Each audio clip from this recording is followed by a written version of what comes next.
তাহলে এটার এ হবে না, এটাকে কি বলবো আমরা? এই বলবো, তাই তো? এই যে কি বললেন আপনারা? যেই। তাহলে এটা শুদ্ধ উচ্চারণ হবে এখন থেকে যেই। এফ উচ্চারণটা এফ, দুই ঠোঁট এখন আর লাগবে না, এখন উচ্চারণটা হবে কি? এফ। উচ্চারণ কি হবে? এফ। মনে থাকবে তো? আচ্ছা। কে, এটা কি হবে? খেই। কি হবে? খেই। ও কি হবে? এটা উচ্চারণ এও, উচ্চারণ হবে এও। কি হবে? এও। তাহলে এটা ও উচ্চারণ হবে এও। পি, ফি উচ্চারণ কি হবে? ফি। কিউ উচ্চারণ কি হবে? খিউ। উচ্চারণ কি হবে? খিউ। আর উচ্চারণ হবে আর। আর। তাহলে একবারে আর উচ্চারণ হবে না, আর। হ্যাঁ, একদম গলা গালটা আউড়ি দিয়ে বলতে হবে আর। মনে থাকবে? টি, কি উচ্চারণ হবে? ঠি। উচ্চারণ হবে কি? ঠি। ডাব্লু, এখন কিন্তু আর ডাব্লু হবে না, এখন হবে কি? Double you. Double you. তাহলে আমরা একবার বোর্ডের দিকে যাই।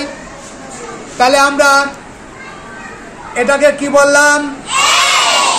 এখন আর এ হবে না, এটা হবে হচ্ছে এই। এটাকে কি বললাম? আমরা আগে বলতাম এফ, দুই ঠোঁট লাগে, এখন বলতে হবে এফ। মনে থাকবে তো? তারপরে এটা, এটা কি? এটা কিন্তু এখন আর যে হবে না, এখন হবে কি? যেই। কে, এটা আর এখন কে হবে না, এখন এটা হবে কি? খেই। এবার এটা কি? ও। তাহলে এখন আর ও হবে না, এও। উচ্চারণ কি হবে? এও। এটা পি, এটার উচ্চারণ কি হবে? হি। কিউ, তাহলে কিউটা এখন উচ্চারণ কি হবে? খিউ। আর, এই উচ্চারণটা আর হবে না, এখন উচ্চারণ হবে আর। আর। টি, এখন আর টি উচ্চারণ হবে না, এটা কি হবে? ঠি। ডাব্লু, এটার উচ্চারণ হবে ডাবল ইউ। Double you. যেহেতু আমরা টি, আমরা এখন জানলাম যে টি উচ্চারণটা ঠি হয়, তাহলে অবশ্যই আমরা পড়ার সময় পড়বো আমি ভাত খাই, এটার পড়ার সময় আমরা পড়বো আই এট রাইস।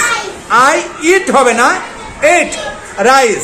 আমি ভাত খাই না, I do not eat rice. I do not eat rice. আমি কি ভাত খাই? Do I eat rice? আমি কি ভাত খাই না? Don't I eat rice? তাহলে আমরা অবশ্যই এই টি গুলোকে যেখানে যেখানে আমাদের টি বর্ণ আছে, যেখানে যেখানে আমাদের টি বর্ণ আছে, এই মেয়ে, যেখানে যেখানে আমাদের টি বর্ণ আছে সেখানে আমরা ঠি উচ্চারণ করব। যেখানে আমাদের যে আছে সেখানে আমরা যেই উচ্চারণ করব।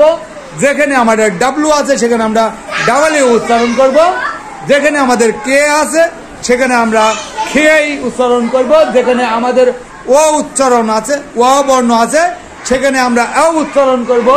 পি থাকলে আমরা ফি বলবো, কিউ থাকলে আমরা খিউ বলবো, আর থাকলে আমরা অ, তাই না? তাহলে আমরা এখন থেকে সকলেই এইভাবে শুদ্ধ উচ্চারণ করে পড়া শিখব, যেন আমরা এই পড়া বলতে আমরা ভুল না করি। তাহলে এখন থেকে আমরা একবার সম্পূর্ণভাবে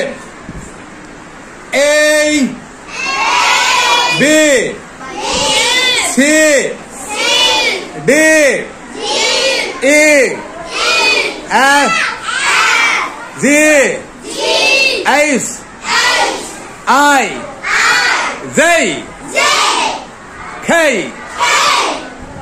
আই জে খেই। এখানে কিন্তু যে হবে না, কে হবে না।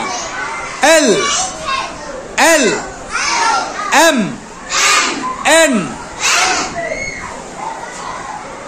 এও ও হবে না। কি হবে? ও হবে না। তাহলে কি হবে? এও।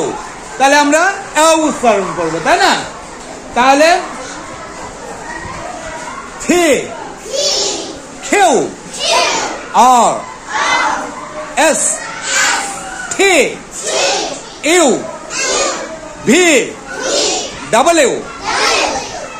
তাহলে আমরা ডবল ইউ এখানে উচ্চারণ করবো কি? W. X Y Z.